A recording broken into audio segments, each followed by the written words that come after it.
나는 한 장의 종이로 갇혔다. 하지만 감옥이었다. 내 삶의 열쇠가 하나씩 사라졌다. 그날 새벽 전화 한 통이 울렸다. 그 말이 거짓말이라는 걸 나는 알았다. 나는 울기 전에 먼저 기록했다. 그 집에는 울지도 않는 아이가 있었다. 그들은 나를 다시 무력한 노인으로 만들려 했다. 이제 내가 침묵을 끝낸다. 사연을 소개드리기에 앞서 구독과 좋아요 부탁드립니다. 당신의 시간은 지금 몇 시인가요? 댓글로 시간을 남겨주시면 그 시간마다 행운과 평안이 따르길 바라겠습니다. 요양병원 3층 307호실. 창문 너머로 보이는 하늘은 늘 같은 크기였습니다. 한정희는 침대 모서리에 앉아 그 하늘을 바라보았습니다. 오전 8시였습니다. 복도에서는 카트가 지나가는 소리, 간호사들의 발소리가 들렸습니다. 규칙적이고 예측 가능한 소리들이었지요.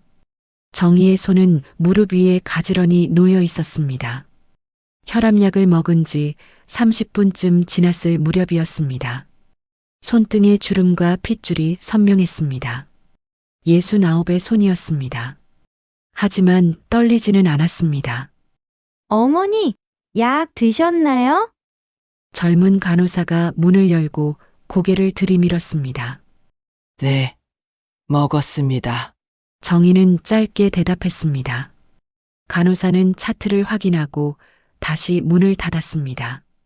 그 사이 5초, 정희는 그 시간을 세고 있었습니다. 이곳에 온 지 4개월째였습니다.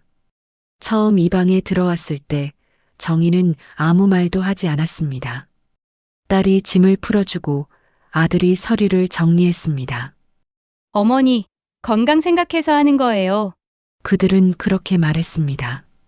정희는 고개를 끄덕였습니다. 반대하지 않았습니다. 그때는 아직 믿었으니까요. 가족이 자신을 위한다는 말을요. 하지만 서류는 달랐습니다. 재산관리 위임, 의료결정 권한, 외출 시 보호자 동반 의무, 1장, 2장, 3장. 도장을 찍을 때마다 정희의 삶은 조금씩 좁아졌습니다.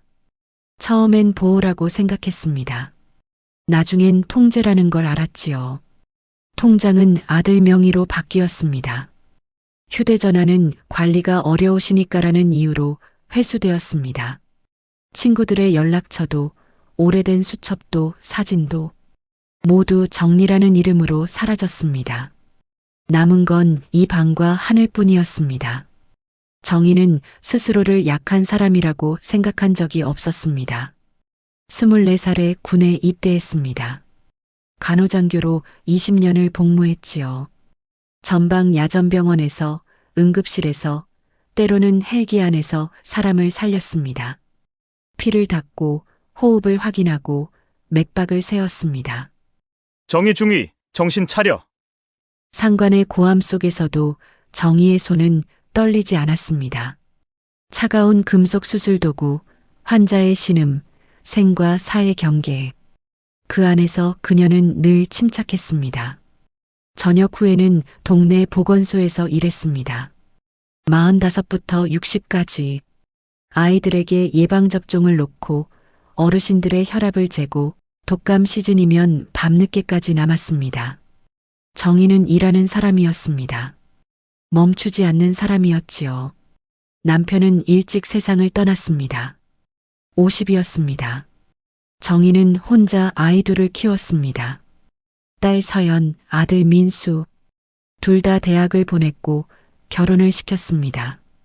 정희는 그걸로 충분하다고 생각했습니다. 하지만 아이들은 달랐습니다. 어머니, 이제 쉬셔야죠.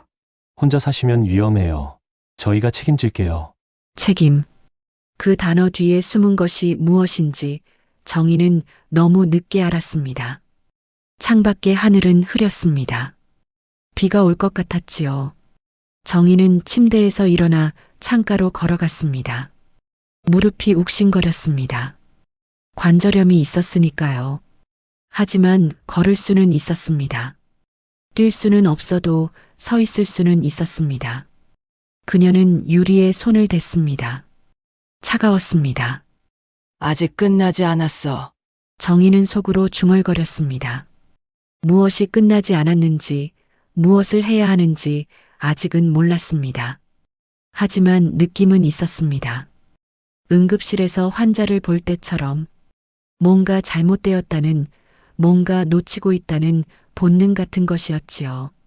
복도 저편에서 전화벨이 울렸습니다. 간호사가 수화기를 들었습니다. 누군가의 이름을 불렀습니다. 정희의 이름은 아니었습니다.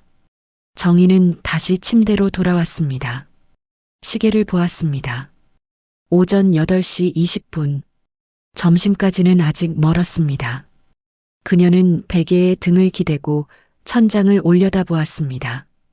형광등이 희미하게 깜빡였습니다. 그리고 기다렸습니다. 무엇을 기다리는지는 몰랐지만 정희는 알고 있었습니다. 기다림에도 힘이 필요하다는 걸.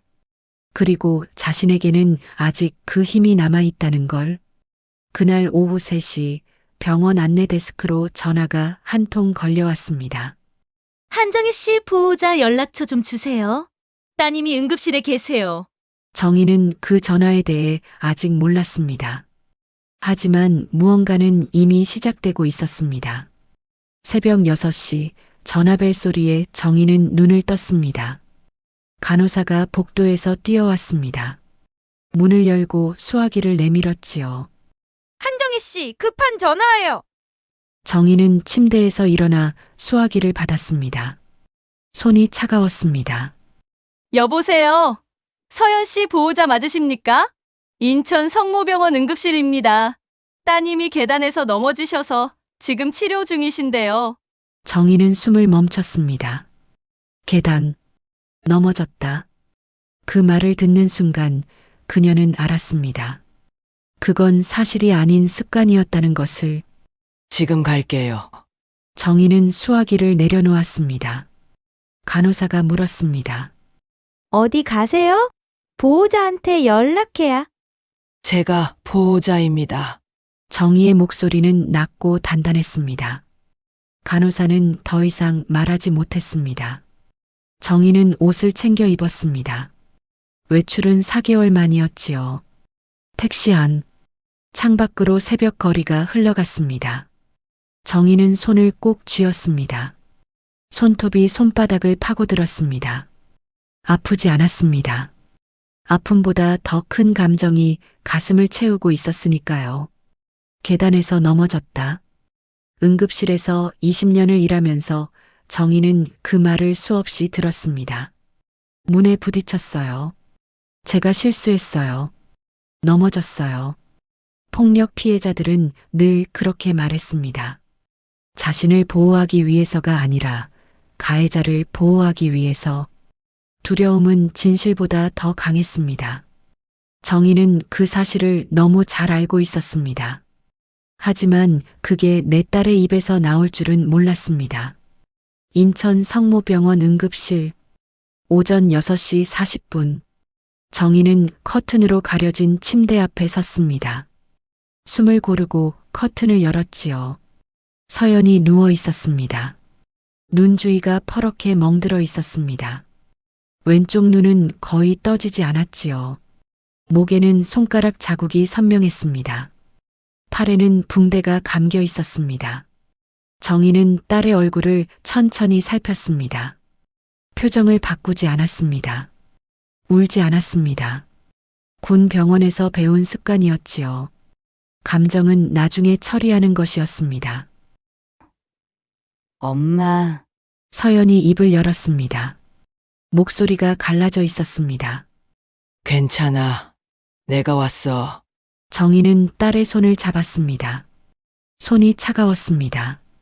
떨리고 있었지요. 엄마, 미안해요. 내가 조심을 못해서. 서연은 그렇게 말했습니다. 눈물이 흘러내렸습니다. 정희의 가슴이 무너졌습니다. 하지만 얼굴엔 드러내지 않았습니다. 지금 필요한 건 눈물이 아니었으니까요. 조심 못한 게 아니야. 정희는 말했습니다. 단호하게 그리고 부드럽게. 이건 내 잘못이 아니야, 서연아. 의사가 차트를 들고 들어왔습니다. 30대 초반으로 보이는 남자였습니다. 보호자 되시나요? 어머니입니다. 환자분이 계단에서 넘어지셨다고 하셨는데 외상 소견이 좀 특이합니다. 눈 주위 타박상, 목 부위 압박 흔적, 방어 손상으로 보이는 팔 골절이. 의사는 말을 흐렸습니다. 정희는 그의 눈을 똑바로 봤습니다. 가정폭력입니다. 정희는 조용히 말했습니다. 의사가 고개를 들었습니다. 서연이 침대에서 몸을 일으켰습니다. 엄마, 아니에요. 서연아, 정희는 딸의 손을 더 세게 쥐었습니다. 이번엔 엄마가 할게. 참지 말고, 숨지 말고. 서연은 입술을 깨물었습니다. 눈물이 멈추지 않았지요. 정희는 다시 의사를 봤습니다. 진단서 발급 부탁드립니다. 상세하게 써주세요. 사진도 찍어두겠습니다. 의사는 잠시 망설이다가 고개를 끄덕였습니다. 알겠습니다. 오전 9시 정희는 응급실 밖 복도 벤치에 앉아 있었습니다. 손에는 진단서와 사진이 들려 있었습니다. 증거였습니다. 이제 시작이었지요. 정희는 휴대전화를 빌려 전화를 걸었습니다. 오래된 친구였습니다. 전직 경찰관이었지요. 정희야? 오랜만이네. 무슨 일이야? 은경아, 부탁이 있어. 가정폭력 전담, 경찰관 연락처 좀 알려줄 수 있어? 전화기 너머로 잠시 침묵이 흘렀습니다. 알겠어. 바로 보낼게. 정희는 전화를 끊었습니다. 그리고 다시 걸었습니다. 이번엔 변호사였습니다. 보건소 시절 알게 된 인권 변호사였지요. 최 변호사님, 저 한정희입니다. 상담 좀 받고 싶은데요. 통화는 10분 동안 이어졌습니다. 정희는 메모를 했습니다. 접근금지 명령, 피해자 보호, 아동학대 신고. 하나씩 적어 내려갔습니다. 군 병원에서 응급 환자를 받을 때처럼 정희는 절차를 세웠습니다. 감정이 아니라 순서로, 분노가 아니라 기록으로. 서연은 병실로 옮겨졌습니다. 정희는 딸 곁에 앉아 있었습니다. 엄마, 지우는요? 서연이 물었습니다. 목소리가 떨렸습니다. 지우, 6살 손녀였습니다. 정희는 딸의 눈을 봤습니다. 그 안에 담긴 두려움을 읽었지요.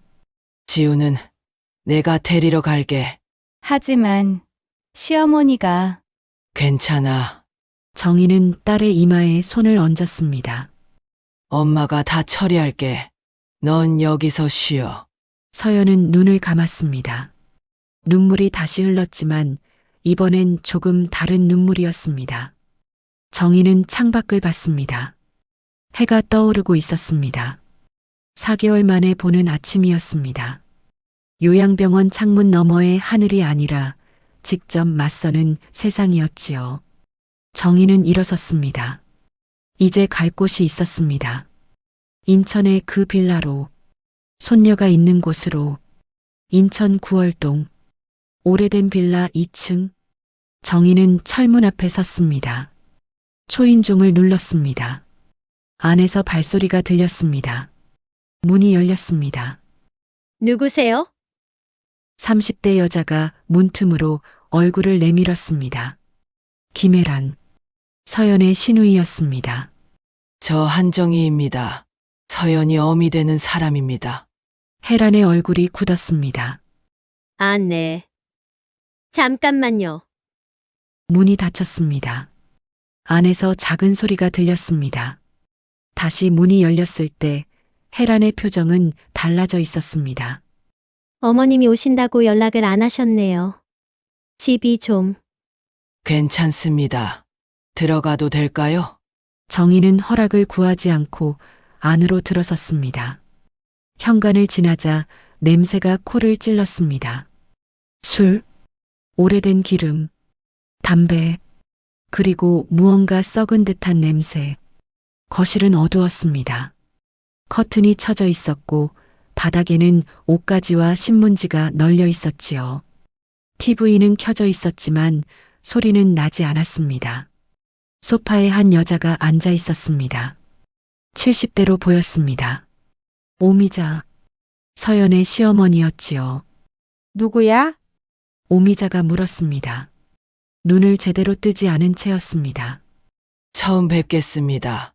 서연이 어미 한정희입니다. 정희는 허리를 숙여 인사했습니다. 오미자는 정희를 위아래로 훑어봤습니다. 아, 그래요. 며느리가 입원했다면서요? 애가 워낙 덤벙대서 항상 조심하라고 했는데 정희는 대답하지 않았습니다. 그저 고개만 끄덕였지요. 그래서 뭐하러 오셨어요? 혜란이 물었습니다.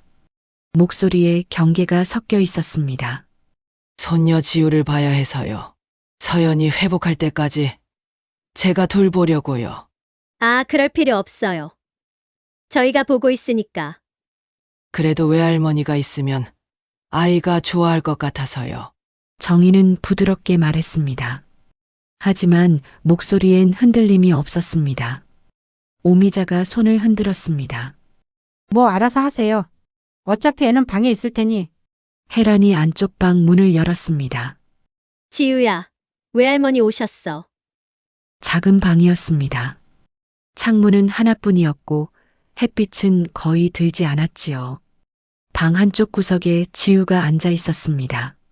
6살, 작은 몸, 긴 머리가 얼굴을 가리고 있었습니다. 지우야, 정희는 무릎을 꿇고 아이와 눈높이를 맞췄습니다. 지우는 고개를 들었습니다. 눈이 컸습니다. 하지만 그 안에 빛이 없었지요. 외할머니야. 엄마, 보고 왔어. 지우는 아무 말도 하지 않았습니다. 그저 정희를 빤히 봤습니다. 정희는 손을 내밀었습니다. 배고프지? 할머니가 밥 해줄게. 지우가 천천히 손을 내밀었습니다. 작고 차가운 손이었습니다. 정희는 그 손을 감싸쥐었습니다. 저녁 6시, 정희는 부엌에 섰습니다. 냉장고를 열었습니다. 김치, 맥주, 오래된 반찬 몇 개. 그게 전부였습니다. 뭐 해 먹으려고요? 혜란이 부엌 문 앞에서 물었습니다. 계란이랑 밥 있으면 볶음밥 해줄게요. 계란은 있는데. 귀찮게 하시네. 혜란은 투덜거리며 나갔습니다. 정희는 조용히 밥을 지었습니다. 계란을 풀고 파를 썰고 김치를 다졌습니다. 손이 익숙하게 움직였지요. 지우는 식탁 의자에 앉아 정희를 바라봤습니다. 말없이 가만히. 정희는 볶음밥을 접시에 담았습니다. 지우 앞에 놓았지요. 천천히 먹어. 지우는 숟가락을 들었습니다. 한 숟가락을 떴습니다. 입에 넣었습니다. 그리고 멈췄습니다. 눈물이 뚝 떨어졌습니다. 정희는 아이의 등을 쓰다듬었습니다. 아무 말도 하지 않았습니다. 말이 필요한 순간이 아니었으니까요. 밤 9시, 지우는 잠들었습니다. 정희는 거실로 나왔습니다. 오미자는 소파에서 TV를 보고 있었고 혜라는 휴대전화를 만지작거리고 있었습니다. 내일부터 지우 학원은 제가 데려다 줄게요. 정희가 말했습니다. 학원.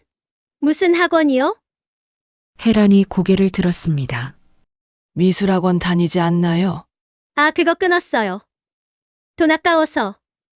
정희는 잠시 말을 멈췄습니다. 그럼 다시 보내는 게 어떨까요? 제가 학원비 낼게요. 에이, 괜찮아요. 애가 뭘 안다고. 오미자가 끼어들었습니다. 정희는 더 이상 말하지 않았습니다. 지금은 때가 아니었으니까요. 그럼 내일 지우 밥은 제가 챙길게요.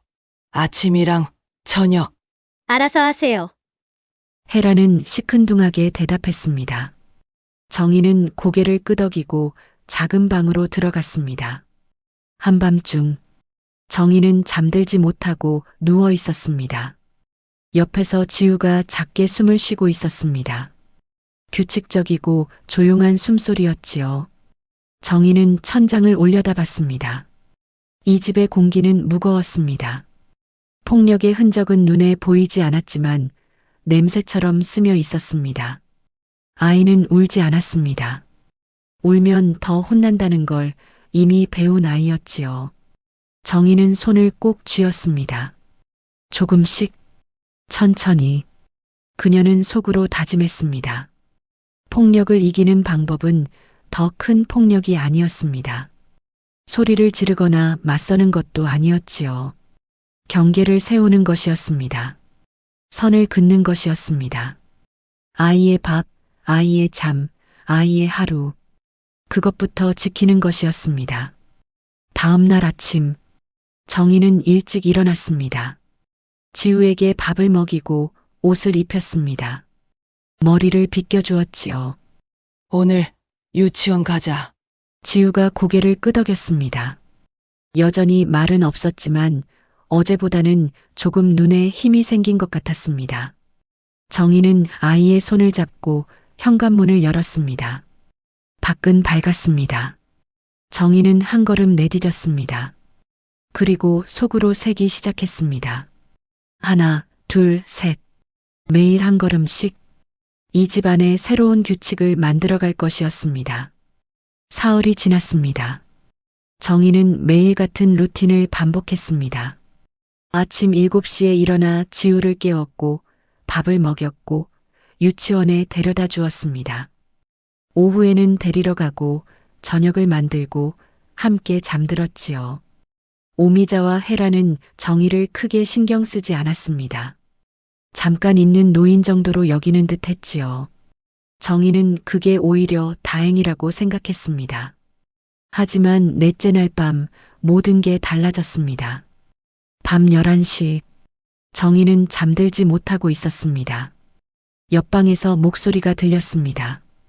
오미자와 헤란이었습니다. 문틈으로 새어나오는 소리였지요. 언제까지 저 사람 여기 있을 거야? 헤란의 목소리였습니다. 글쎄, 며느리 태어나면 가겠지. 근데 엄마, 저 사람 좀 이상하지 않아? 맨날 지우만 챙기고. 우리한텐 말도 안 하고. 원래 늙은이들은 다 그래. 신경 쓰지 마. 잠시 침묵이 흘렀습니다. 그리고 헤란이 다시 말했습니다. 엄마, 차라리 저 사람 요양병원에 다시 보내는 게 어때? 정희는 숨을 멈췄습니다. 무슨 소리야? 생각해봐. 저 사람 원래 요양병원에 있었잖아. 가족들이 보낸 거라며. 거기가 맞는 거 아니야? 그건 그렇지. 약 좀 먹이면 되잖아. 정신 이상 있는 노인이라고 하면 되고. 그럼 아무도 뭐라 안 해. 오빠 아는 의사 있잖아. 정희의 손이 이불을 움켜쥐었습니다. 그게 되겠어? 왜 안 돼? 우리가 보호자인데. 며느리는 입원 중이고 저 사람 혼자 돌아다니면 위험하다고 하면 그만이야. 오미자가 낮게 웃었습니다. 내 오빠 오면 상의해 보자. 그게 나을 수도 있겠다. 정희는 어둠 속에서 천장을 올려다봤습니다. 가슴이 두근거렸습니다. 두려움이 아니었습니다. 분노도 아니었지요. 아직 끝나지 않았어. 그녀는 속으로 중얼거렸습니다. 다음 날 아침, 정희는 평소처럼 일어났습니다. 지우를 깨우고 밥을 먹이고 유치원에 데려다 주었습니다. 아무 일도 없었던 것처럼. 하지만 유치원에서 돌아온 정희는 곧장 전화를 걸었습니다. 첫 번째 전화는 변호사에게였습니다. 최 변호사님. 저예요. 추가로 상담 좀 받고 싶습니다. 무슨 일이세요?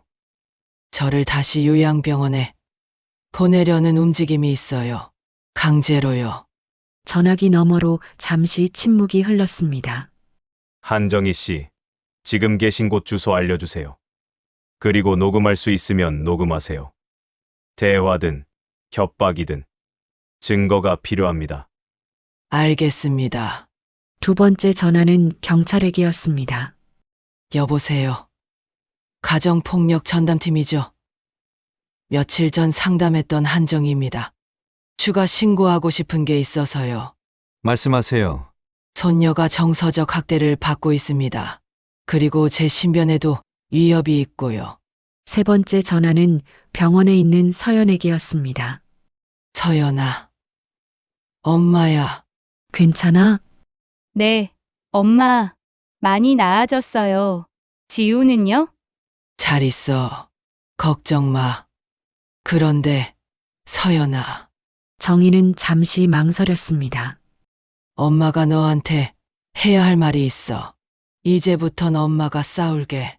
내가 아니라 엄마가. 서연이 울먹였습니다. 엄마, 울지 마.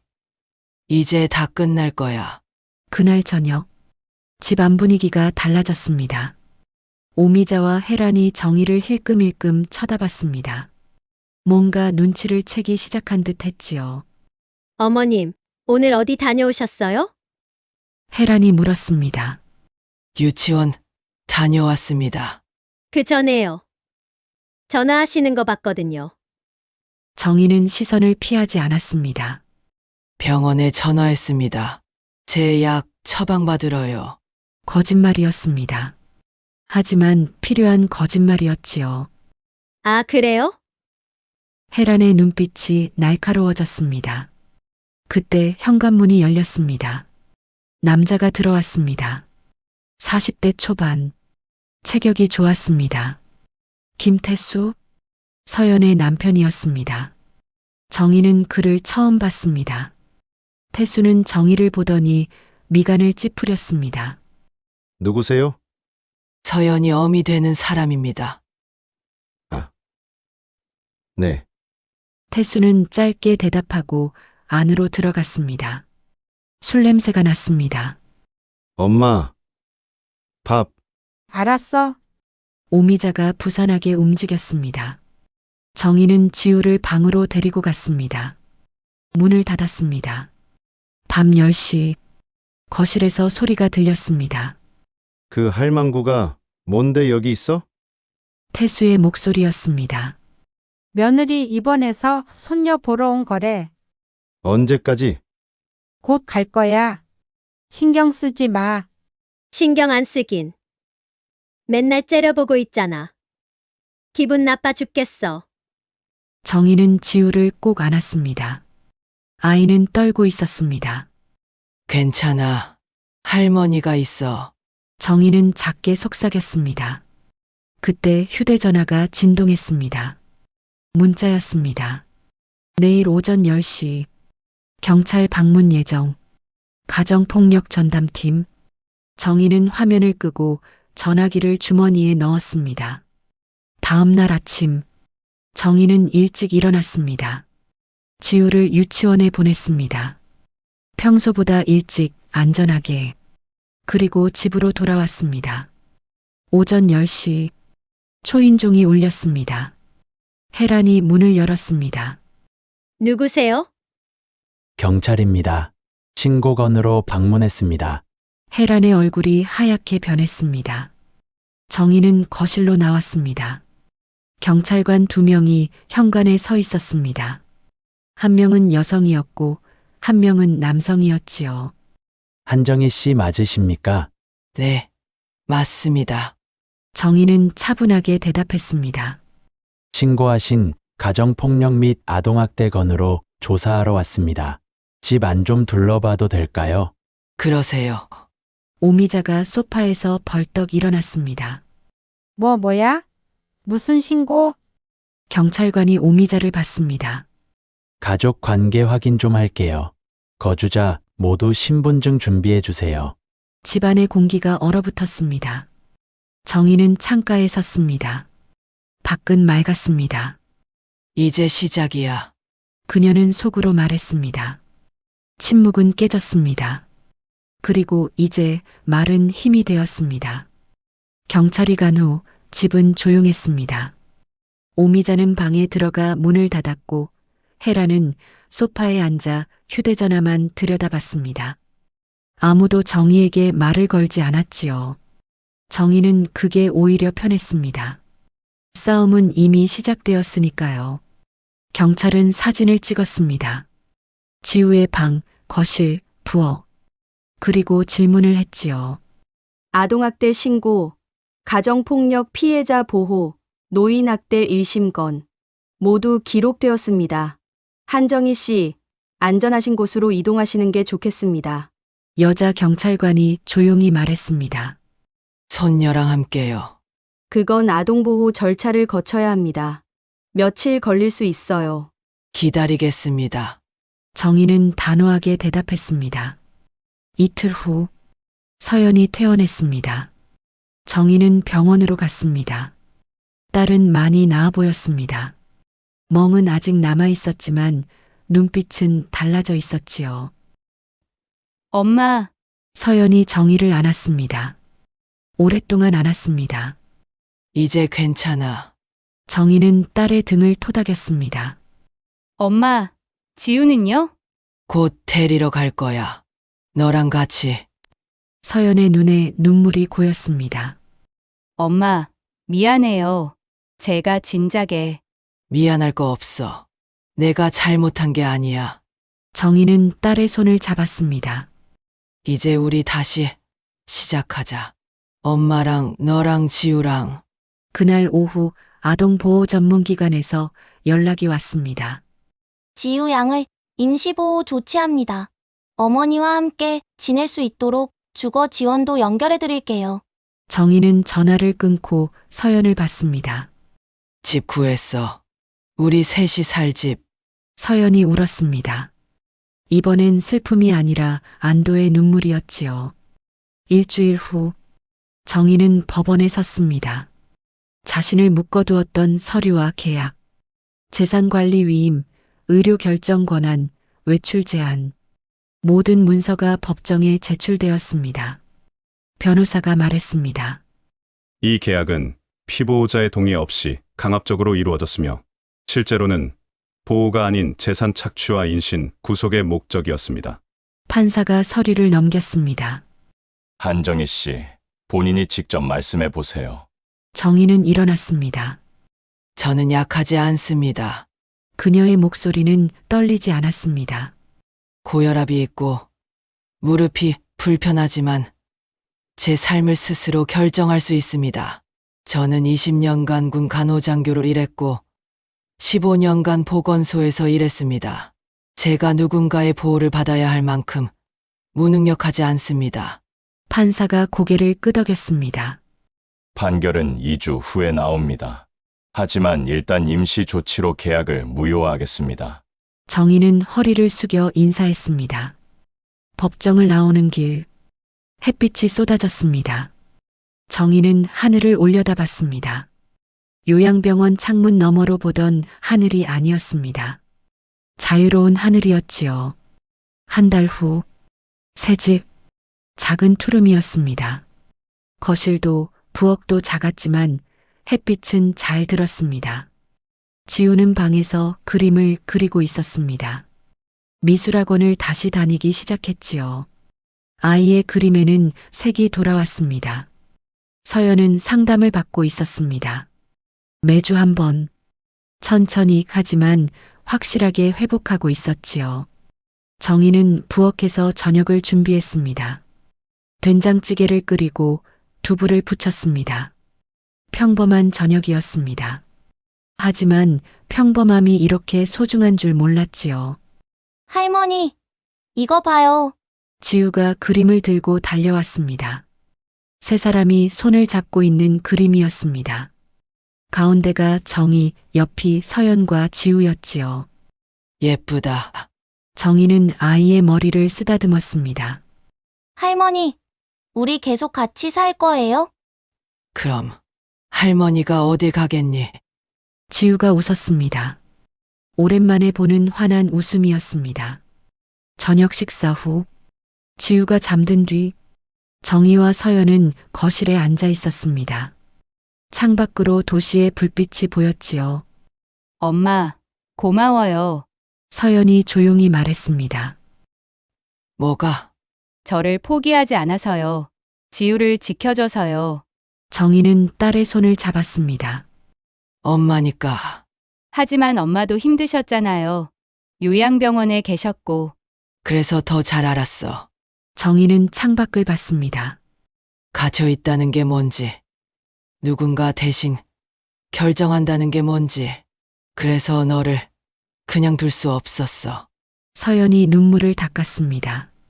엄마, 저 이제 혼자서도 할 수 있을 것 같아요. 알아.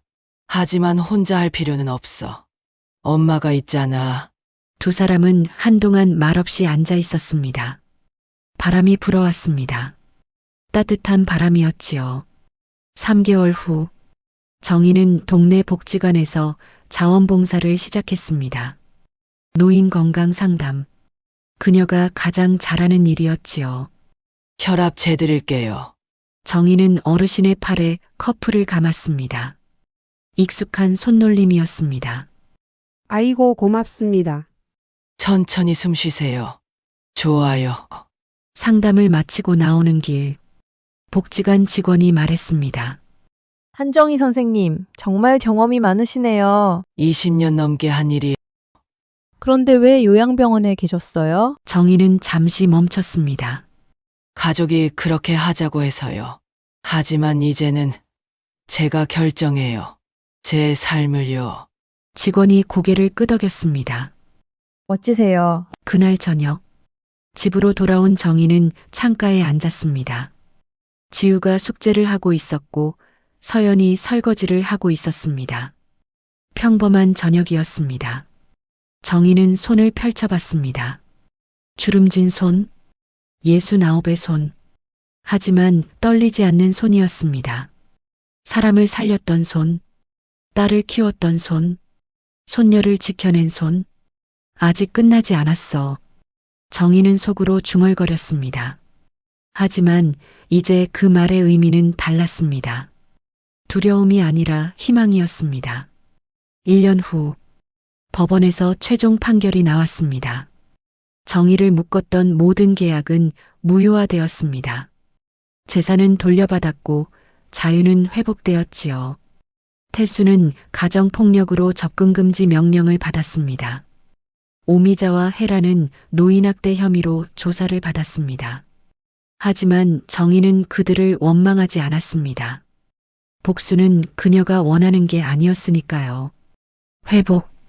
그게 정희가 원한 전부였습니다.